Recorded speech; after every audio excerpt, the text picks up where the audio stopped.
एक भारत की जेल में बंद कैदी मर्डर कर देता है एक दिन मशहूर सिंगर सिद्धू मूसेवाला का। फिर एक दिन आउट ऑफ नोवेयर वो मर्डर कर देता है करणी सेना के मुखिया का। और हाल ही में वो मर्डर कर देता है एक बड़े उद्योगपति और राजनेता महाराष्ट्र से बाबा सिद्दीकी का, जबकि वो जेल में बंद है। जिम्मेदारी लेता है कि उसने मर्डर किया है।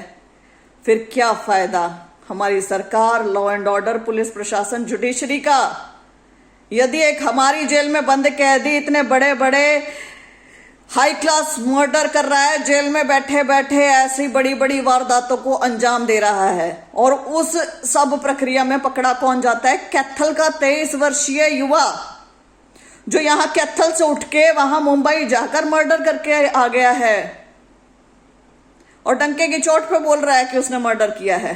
अब तक तो हमारे बच्चे डंकी में विदेश जा रहे थे, अब ये कत्ल भी करके आ रहे हैं। जिम्मेदारी कौन लेगा? एक टर्म सुनी थी मैंने, गंवार स्वैग, और वो बिल्कुल एप्रोप्रिएट टर्म है आजकल जो पूरी फिट बैठ रही है, जो ट्रेंड चल रहा है उसके ऊपर। हम देख रहे हैं हमारी पीढ़ी को किस ओर जा रही है, कौन सा रास्ता पकड़ रखा है, किस ओर चले जा रहे हैं हमारे बच्चे। हम दूसरों के दुख में खुश हो रहे हैं, हम नफरत का माहौल जो फैल रहा है उसमें हैप्पी हैं, हम किसी की बेइज्जती हो जाती है तो उसमें आनंद लेते हैं। ऐसी तरह की सोसाइटी बन रही है हमारी। ये जो बिग बॉस है ये क्या है? ये घर का कलेश ही तो दिखा रहे हैं। जो घर में कलेश होता है वो कलेश होता है, जहां लड़ाई होती है टीआरपी बढ़ जाती है। सबसे ज्यादा टीआरपी है उस नाटक की, और उसमें है क्या क्या प्रोडक्टिव उस नाटक में दिखाया जा रहा है ये बता दो मुझे। लेकिन आनंद ले रहे हैं। सास बहू के सीरियल्स में क्या प्रोडक्टिव दिखाया जाता है, लेकिन आनंद लेते हैं क्योंकि उसमें एक कोई ना कोई प्रताड़ित हो रही है महिला। उसकी प्रताड़ना देख के, उसके आंसू देख के, कमजोरी देख के मजा आ रहा है लोगों को। यहां कोई इंसान यदि गिर जाए ना तो दूसरे लोग उसे उठाने की बजाय फोन लेके वीडियो बनाने लग जाएंगे। हंसी आ जाएगी, हंसी निकल जाएगी, लेकिन खुद का फोन गिर जाए तो जान निकल जाएगी। इंसान के गिरने पे दिक्कत नहीं है, फोन के गिरने पे दिक्कत है। किसी की टांग कैसे खींचे, और कोई खींच रहा है उसके ऊपर खी खी खी खी करना, ये हमारी सोसाइटी होती जा रही है। आदर, मान, सम्मान ऐसे शब्दों को तो भूल चुके हैं। जो भाषा की मर्यादा है सब विलुप्त हो चुकी है, सब कुछ खत्म। गंवार स्वैग यही तो है। रील्स में क्या बना रहे हैं, क्या दिखा रहे हैं? वैमनस्यता फैल गई है, पता नहीं क्या क्या दिखाए जा रहे हैं, क्या क्या चीजें परोसी जा रही हैं। हमारे बच्चों के हाथ में फोन आ रहे हैं, हमारे बच्चे जब देखते हैं तो पता नहीं उनके सामने क्या क्या चीजें चल रही है। पेरेंटल कंट्रोल भी रखें तो कितना रखें? बेडरूम के अंदर से लेके बाहर तक, लड़ाई झगड़े से लेके कत्लेआम तक, ये सब चीजें ऐसे सरेआम परोसी जा रही हैं। किसी के ऊपर कोई लगाम नहीं। यही तो है गंवार स्वैग। पहले तक क्या होता था?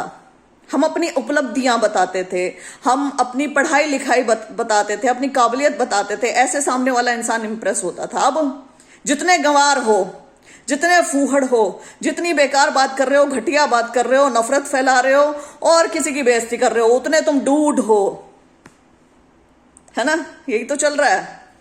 हम अपने बच्चों को ऐसा बनाना चाहते हैं क्या, या ऐसा करना चाहते हैं? जो कैथल का बच्चा यहां से उठ के वो मर्डर करके आया है, उसके माँ बाप ऐसा चाहते थे क्या कि वो ये ऐसा काम करे? क्या हो रहा है? What is happening in the society? क्या हो रहा है हमारे देश को? मुद्दों से परे हम बात कर रहे हैं। अरे आज मैंने पढ़ा एक अखबार में कि पेड़ कट रहे हैं, बहुत सारे काटे जा रहे हैं। 5 डिग्री सेल्सियस टेम्परेचर बढ़ गया है जिसकी वजह से, और बहुत दुख हुआ, यकीन मानिए उस खबर को पढ़ के बहुत दुख हुआ। कितने लोगों को हुआ। लेकिन वही चिराग पासवान की स्टोरी डाल दी गई होती तो लोग चटकारे लेके उसे पढ़ते।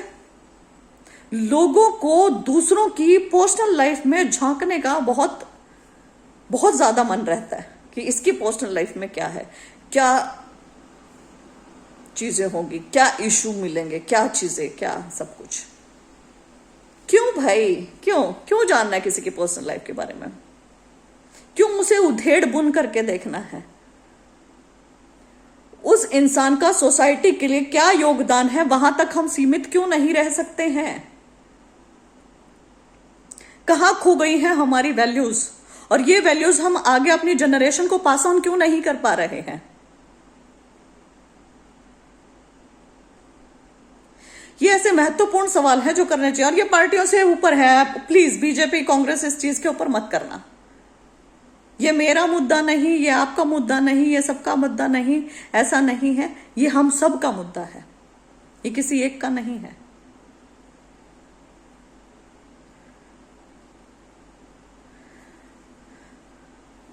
लॉरेंस बिश्नोई सीधा तो बोल रहा है, सीधा तो उसका नाम आ रहा है, क्या दिक्कत है? कितनी और हम मर्डर होने का वेट करेंगे कि उसके ऊपर कुछ कार्यवाही की जाए?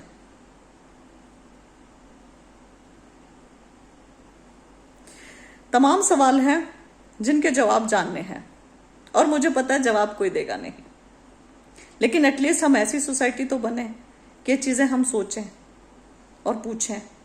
कम से कम ऐसी सोसाइटी तो बने कि हम अपने बच्चों को कम से कम अच्छी शिक्षा दे पाएं, भाषा पर संयम दिखा पाएं, ह्यूमिलिटी जैसे गुण सिखा पाएं, पेशेंस जैसे गुण। राइट? सोचना जरूर इसके बारे में।